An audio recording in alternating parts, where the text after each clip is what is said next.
Hey everybody, it's Rochelle, the Right Now Coach, and this is my first time doing my Always Right podcast in a long time. I wanted to get on Zoom and audio to talk to you about accountability. So, why am I doing this? I'm doing this because I promised my accountability partner last Monday that by this Monday I would do a recording on Zoom and post it. And it's Monday and I haven't done it yet. So here I am on a beautiful Monday morning talking about accountability. And I also spent a good deal of my time this weekend writing. And I only did that because I'd promised another accountability partner that I would put in 10 hours of writing last week.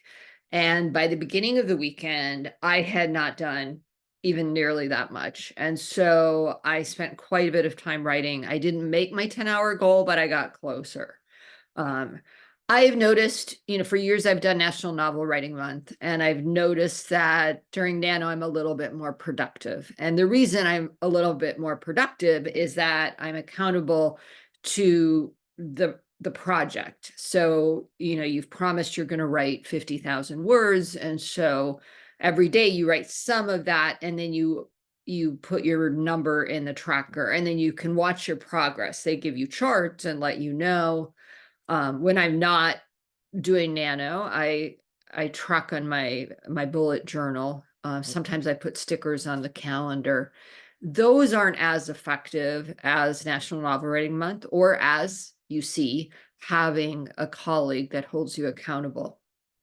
So I want you to know that there's actually data behind this idea that accountability works. So the American Society of Training and Development did a study that said people increase their chances of getting their work done by 65% if they commit to someone.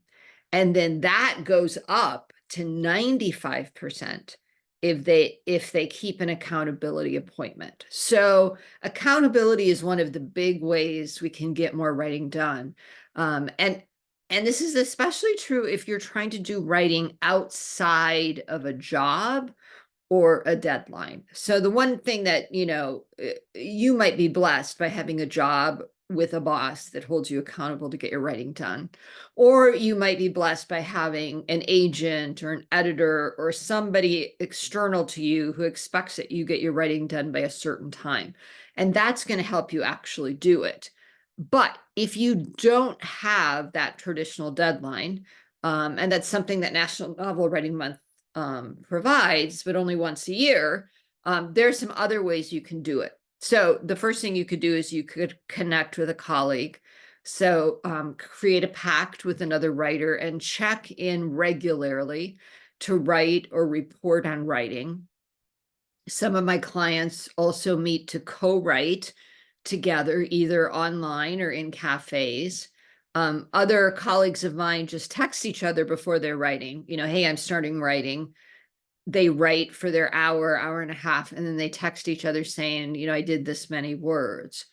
Sometimes, like for me, just having someone I have to report to that I've done my writing is enough to get me going and get me doing more writing.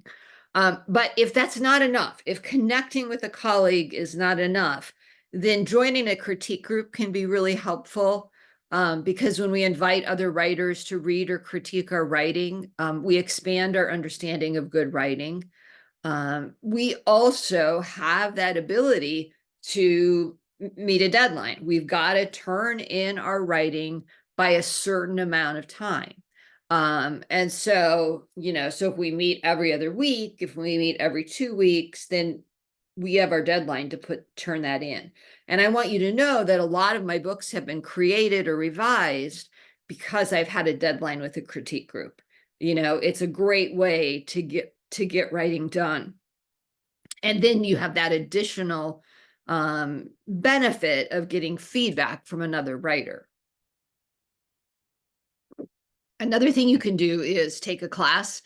Many craft-based classes offer you the opportunity to do writing assignments and turn them into your classmates and the instructor, and then you can get feedback on them. And I'm not sure the feedback's the most important part. I think the most important part is that you are getting an opportunity to turn in your writing every so many weeks. So another thing that I think is helpful is an accountability group. I have been running accountability groups as part of my writing coaching practice for about 5 years. And it has been super helpful for my writers. I have two different kinds. I have one where people write something and turn it in every 2 weeks, and the other kind where people meet either every week or every other week, and they don't turn in writing, they just stay accountable to their writing, and they also maybe have some time to do writing. Excuse me. A writing accountability group is really great because it helps you stay accountable to other people for your goals.